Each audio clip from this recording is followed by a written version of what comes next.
Hello दोस्तों, welcome back to my channel knowledgeable brain. और आज हम इस वीडियो में समझने वाले हैं हेनरी लुइस विवियन डिरोजियो की पोयम फ्रीडम टू स्लेव के बारे में। तो चलिए बिना टाइम वेस्ट करे वीडियो की शुरुआत करते हैं। लेकिन पहले बात करते हैं हेनरी लुइस की।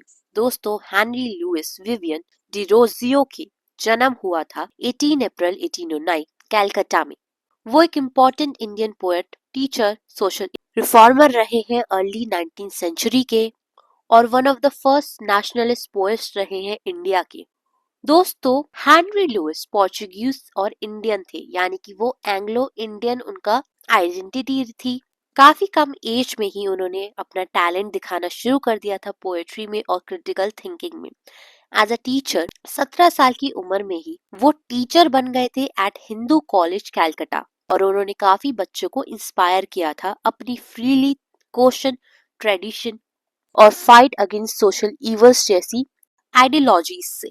उनके जो स्टूडेंट थे उन्हें बोला जाता था यंग बंगाल मूवमेंट। दोस्तों, वो अपने काम से इंकरेज करा करते थे freedom of thought, women's right, opposition to social evils like sati, rationalism और साइंटिफिक थिंकिंग को। उनके फेमस लिटरेरी वर्क रहे हैं to India my native land, the fakir of Jahangir और द हार्प ऑफ इंडिया। उनकी पोएम ज्यादातर एक्सप्रेस करा करती थी love for India, pride in India past, desire for social reform. लेकिन उनकी डेथ हो गई थी काफी कम उम्र में, जब वो 22 साल के थे सिर्फ, इन 1831। दोस्तों, वो फर्स्ट नेशनलिस्ट पोएट रहे हैं इंडिया के लिए। दोस्तों, उनकी poem freedom to the slave उन्होंने लिखी थी अराउंड 1827 और 1828, जिसके थीम है फ्रीडम और ह्यूमन डिग्निटी, स्लेवरी के खिलाफ स्ट्रॉन्ग प्रोटेस्ट और हर इंसान का जो जन्मसिद्ध अधिकार है वो है फ्रीडम। इस पोएम में टोटल एक ही स्टैंजा है और टोटल 14 लाइन्स है, यानी कि ये एक सोनेट है जिसकी मूड है सिंपैथेटिक, होपफुल, रिवॉल्यूशनरी और थोड़ा सा इमोशनल और इंटेंस। दोस्तों, इस पोएम का जो सेंट्रल आइडिया है वो ये है कि freedom is the greatest gift of life, और जो स्लेवरी होती है, गुलामी है, इंसान की डिग्निटी को डिस्ट्रॉय कर देती है। जब स्लेव को फ्रीडम मिलती है तब वो स्पिरिचुअली और इमोशनली रीबॉर्न होता है। यहाँ पर पोएट दिखाती है कि फ्रीडम सिर्फ फिजिकल आजादी नहीं होती, बल्कि मेंटल और स्पिरिचुअल अपलिफ्टमेंट भी होता है। चलिए अब इस पोएम को समझते हैं। पोएम की शुरुआत में स्पीकर बोलते हैं, how felt he when he first was told a slave he ceased to be, how proudly beat his heart when first he knew that he was free. इन लाइनों में स्पीकर बोल रहे हैं, जब स्लेव को बताया गया कि अब वो स्लेव नहीं रहा, वो कैसा फील कर रहा होगा। तो यहाँ पे जो स्पीकर है रियोटिकल क्वेश्चन पूछ रहे हैं, इमेजिन कर रहे हैं कि जब वो इंसान जो है गुलामी से आजाद होगा तो अब वो कैसा फील करेगा। जब उसने फ्रीडम के बारे में जाना, उसका दिल प्राउड और एक्साइटेड हो गया। इस लाइन में पर्सोनिफिकेशन का यूज हुआ है, how proudly beat his heart. यहाँ पे हार्ट को ह्यूमन क्वालिटीज दी गई है। आगे स्पीकर कहते हैं, the noblest feeling of the soul to glow at once begin, he knelt no more, his thoughts were raised, he felt himself a man। इन लाइनों में स्पीकर कह रहे हैं, उस इंसान की जो सोल है, सबसे नोबल इमोशंस तुरंत उसके जाग जाते हैं जब उसको फ्रीडम मिलती है। अब वो और झुका नहीं, उसके थॉट्स जो है एलिवेटेड हो गए, उसने अपनी डिग्निटी को फील किया जब वो आजाद हो गया। जब उसे आजादी मिली तो उससे जो उसकी सेल्फ रिस्पेक्ट थी वो भी वापस मिल गई। आगे स्पीकर कहते हैं, he looked above the breath of heaven around him freshly blew, he smiled exultingly to see the wild birds as they flew, he looked upon the running stream that neath him rolled away। इन लाइनों में speaker कह रहे हैं कि उसने ऊपर देखा, जो अभी अभी आदमी आजाद हुआ है एक जेल से, एक गुलामी से, उसने जैसे ही आजाद हुआ ऊपर आसमान में देखा, फ्रेश एयर चल रही थी, उसने हेवन तक को सेंस करा।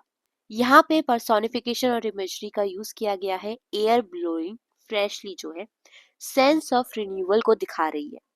उस आदमी ने बर्ड्स को फ्लाई करते हुए देखा और उसे बहुत ज्यादा खुशी मिली। यहाँ पर बर्ड्स जो है सिंबलाइज कर रही है फ्रीडम को। फिर उसने नीचे देखा तो स्ट्रीम जो है वो फ्लो कर रही थी। फ्लोइंग रिवर यहाँ पे रिप्रेजेंट कर रही है लाइफ मूविंग को। फ्लोइंग वाटर सिंबलाइज कर रही है लिबर्टी को, मूवमेंट को और कंटिन्यूटी को। आगे स्पीकर बोलता है, then thought on winds and birds and floods and cried, I am free as they, O freedom there is something dear and in thy very name. यहाँ पे वो बोल रहा है स्पीकर, मैं भी इन सब की तरह ही अब फ्री हूँ, आजाद हूँ।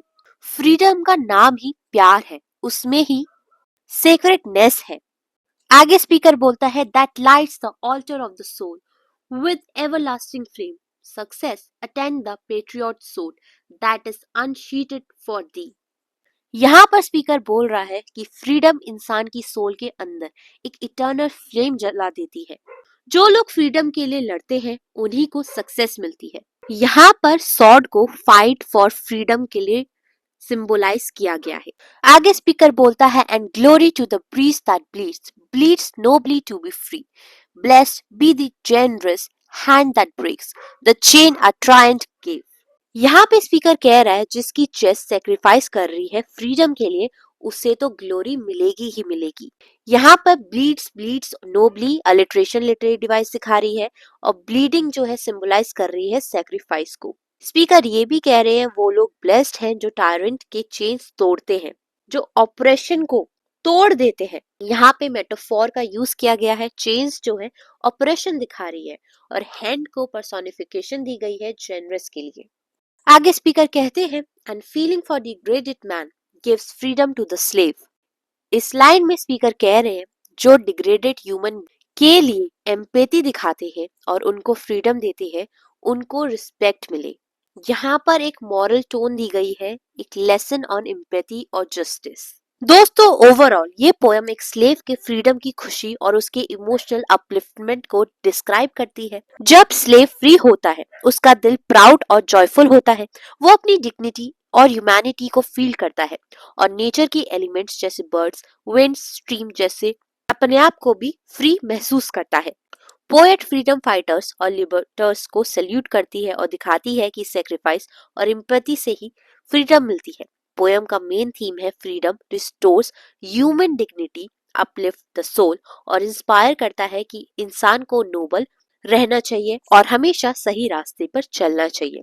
दोस्तों, आई होप आपको ये वीडियो समझ में आ गई हो और वीडियोस देखने के लिए चैनल को लाइक करें, शेयर करें और सब्सक्राइब करना ना भूलें। Thank you for watching this video.